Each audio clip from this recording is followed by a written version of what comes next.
Ilang sandali pa ng pagmakmak ng ating bida na ay pumasok na ang mga ito sa kilang bahay. Dito ay pinakita sa kanya ang kwarto ni Kirihara na siya namang gagamitin ng ating bida dahil sa ngayon ay magpapanggap siya bilang si Kirihara, nagpakilala na din ang katulong na ito bilang si Fumio. Sinabihan na nga nito na magpahinga na muna ang ating bida at bukas ay tuturuan siya ng lingwahe ng Hapon. Pinakiusapan din siya nito na hanggat maaari ay huwag muna siyang magsasalita sa kanilang paaralan o makikipag-usap sa kanyang mga kaklase pagpasok niya. Samantala habang tinitignan nga ng ating bida ang paligid ay iniisip ni Fumio na inoobserbahan ng ating bida ang paligid, namanghanga ito sa ating bida sa pag-aakala na masyado itong maingat at kaya din niyang palitan ang itsura niya kaya naman daw walang duda na isa itong bihasang spy. Pero ang hindi nito alam ay iniisip lang ng ating bida na mukhang mayaman ang pamilya ni Kirihara at kukunin niya na lang ang mga mahalagang bagay na pwede niyang pakanabangan kahit paniloko lang siya ni Nieting upang tanggapin niya ang misyong ito. Habang papasok na nga ito sa kanyang kwarto ay dumating ang isang itim na lalaking ito, agad-agad namang sumigaw si Fumio at sinabing hindi niya akalaing papasok ang mga ito sa kanilang tahanan at malamang daw sa tauhan nito ng mga conservatives. Kinakabahan nga ito habang sinasabi sa ating bida na hindi mo pa alam ang lingwahe nila at siguradong magdududa sila nito. Pero nagulat ito dahil biglang naglaho ang ating bida nang lingunin niya ito. Mabilis nga itong sumugod patungo sa itim na lalaking ito at sinipa niya ito sa panga. Halo-halong emosyon na nga ang nararamdaman ni Fumio sa lahat ng kanyang nasaksihan. Habang ang lalaki naman ay patuloy pa ding umiikot matapos masipa sa muka. Iniisip nga ng ating bida kung bakit kailangang magpakita ng mga taga-conservatives na ito habang hindi maganda ang mood niya. Pero dahil sinabi ni Nieting na bahala na siya sa kung anong nais niyang gawin sa misyon niyang ito ay tuturuan niya umano ng leksyon ang mga ito gamit ang Lushu style. Pagbaba naman ni Shu ay tinanong niya si Fumio kung palihim ba talagang pumapasok ang mga miyembro ng conservative sa kanilang bahay. Sinabi naman ni Fumiya na malamang sa iniisip nilang magiging mapanganib pag sa gate sila dumaan dahil wanted ang mga ito sa radicals. Ang conservatives at radicals ay ang magkalabang grupo o organisasyon. Nagulat nga ang ating bida nang malaman niyang wanted ang mga ito sa radicals at maaari siyang madamay sa gulo ng mga ito, pero malamang nga daw na sinadya ng conservatives na idamay siya sa gulong ito. Tinanong naman siya ni Fumio kung hindi ba ang misyon niya ay ang mapalapit at makipagtulungan sa mga conservatives. Pero sinabi lang ni Shu na dati yun pero ngayon ay nagbago na ang plano. Gusto nga sana nitong malaman ang bagong plano pero sinabi lang ni Shu na kailangan na niyang magpahinga. Pag-alis nga ng katulong ay naiinis ang ating bida dahil sa ang plano nito ay kunin ang pinamanang kayamanan kay Kirihara at guluhin ang mga conservatives at radicals pero dahil sa hindi totoo ang pamana na sinabi ni Nieting sa kanya ay nasira ang kanyang plano. Kung wala nga daw ang pera ay hindi niya alam kung ano ang dapat niyang gawin sa misyong ito kaya naman kailangan niyang mag-isip ng maigi, pero hindi naman ito makapag-isip dahil sa sobrang galit niya kay Nieting na niloko siya patungkol sa kayamanan na pamana kay Kirihara. Pero ilang sandali pa ay naisip nito na hindi pwedeng mangibabaw ang galit niya, kaya mas mabuti kung mag-meditate na lang siya at sirain ang kanyang Snow Mountain.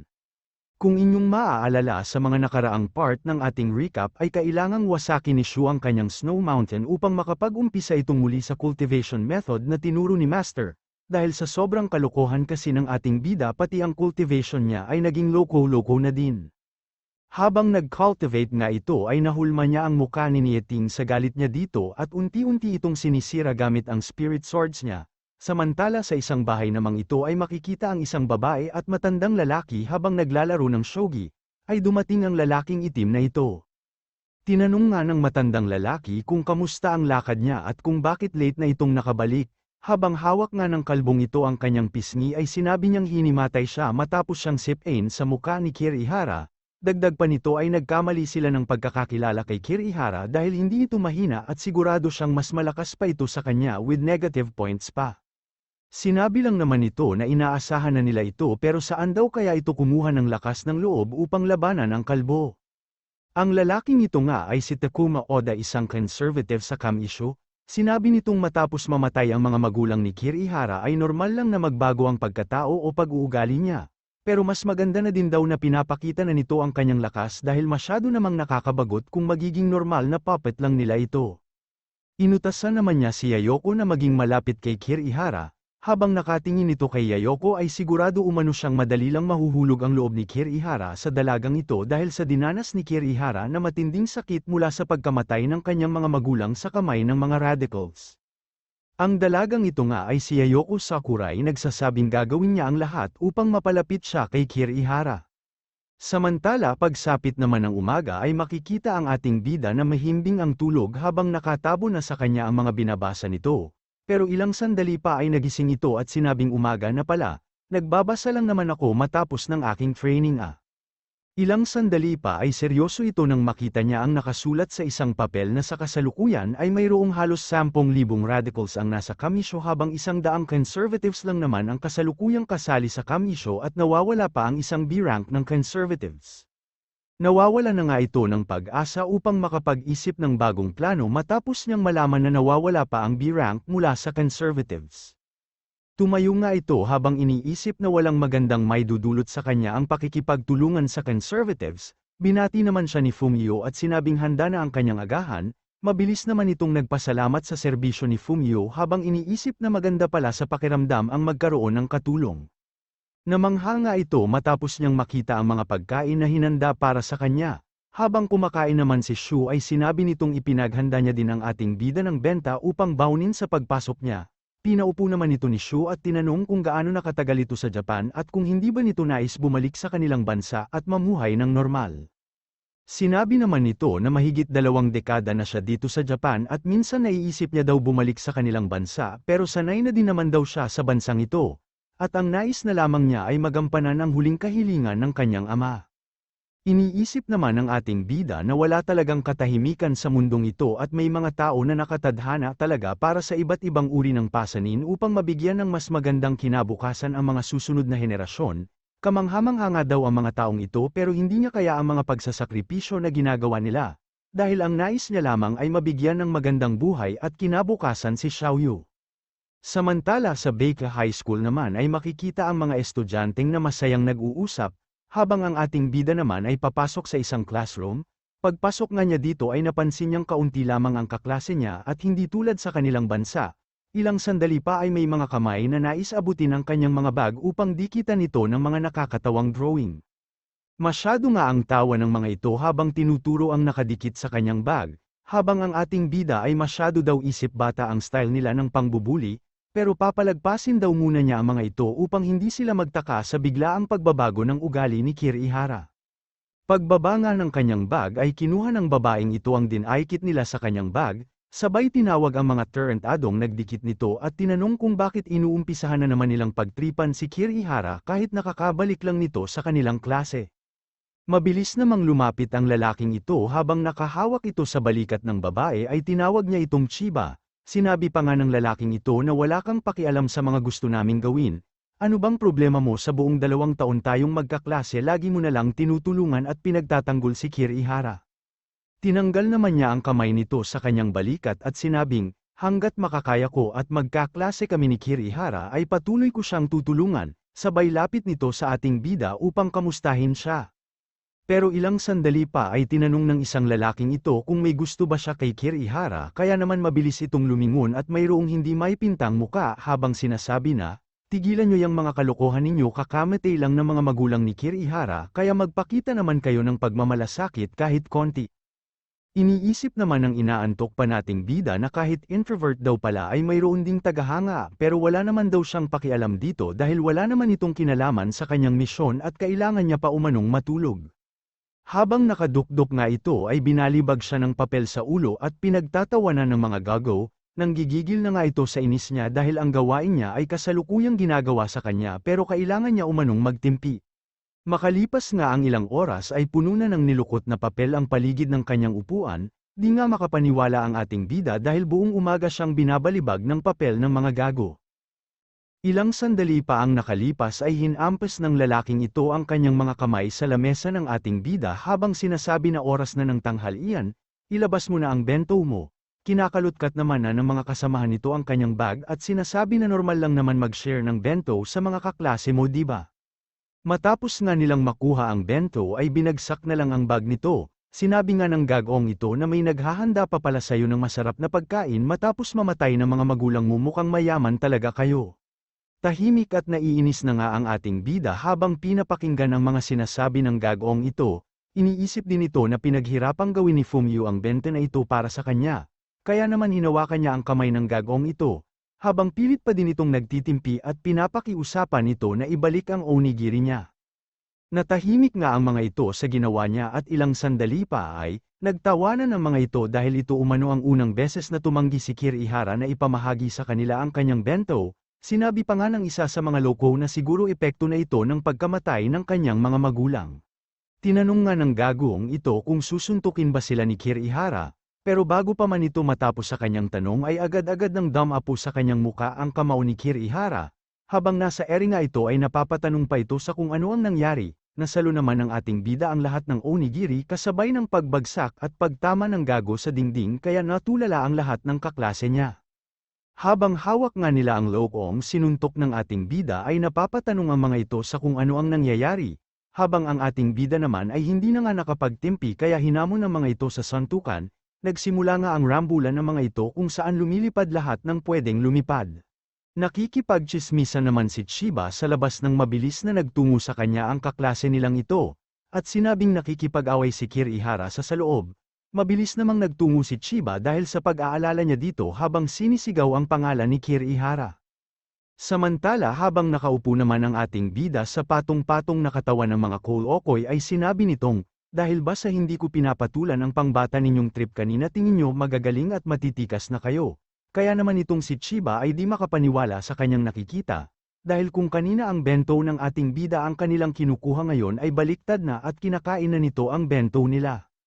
Napansin naman ng ating bida ang dalawang ito, sinasabi ng isang babae habang nakahawak ito sa braso ni Chiba na ang duwag na si Kirihara natuto ng lumaban, ang gwapo niya, pero napatanong lang naman si Chiba kung bakit dati ay tinitiis ni Kirihara ang pagbuli nila sa kanya kaya naman pala niyang lumaban.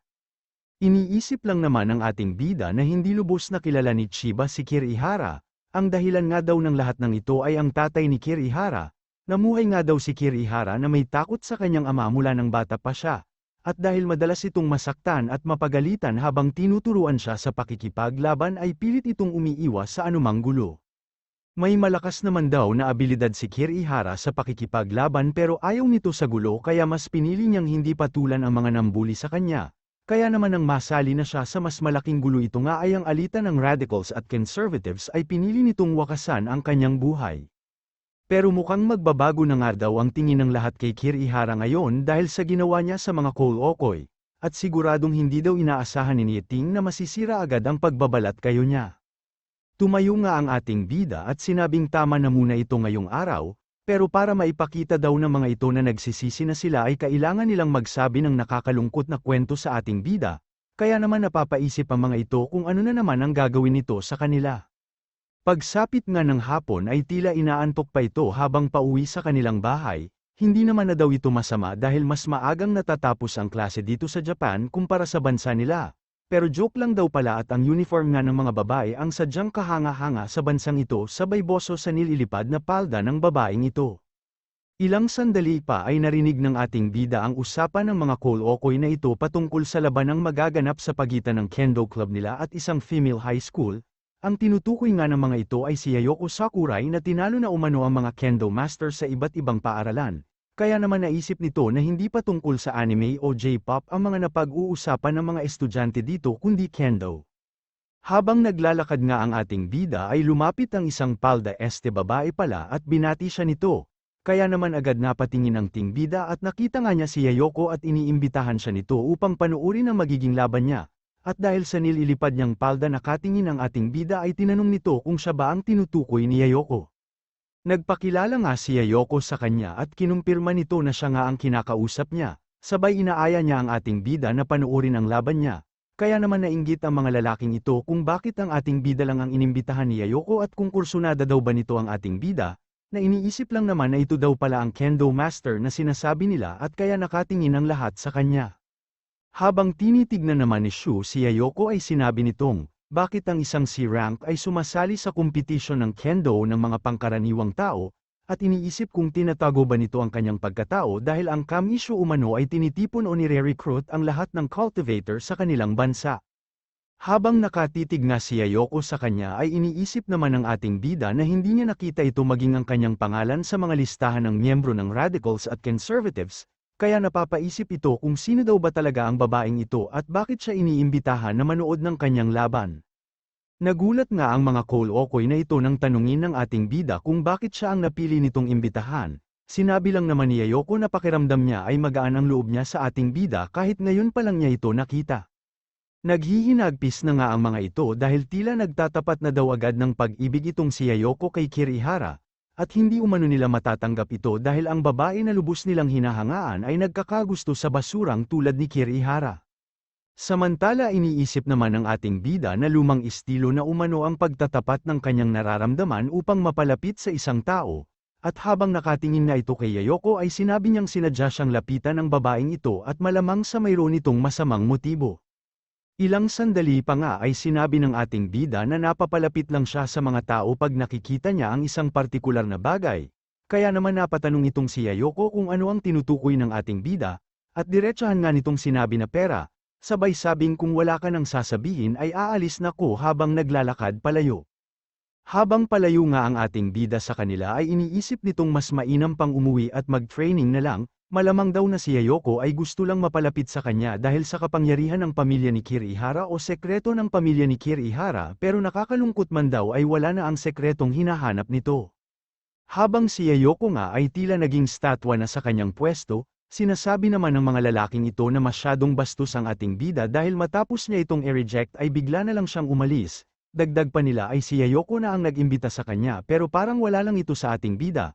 At dahil si Ayoko nga ay bisita sa kanilang paaralan ay kahiya-hiya umano ang mga naging aksyon ni Kirihara.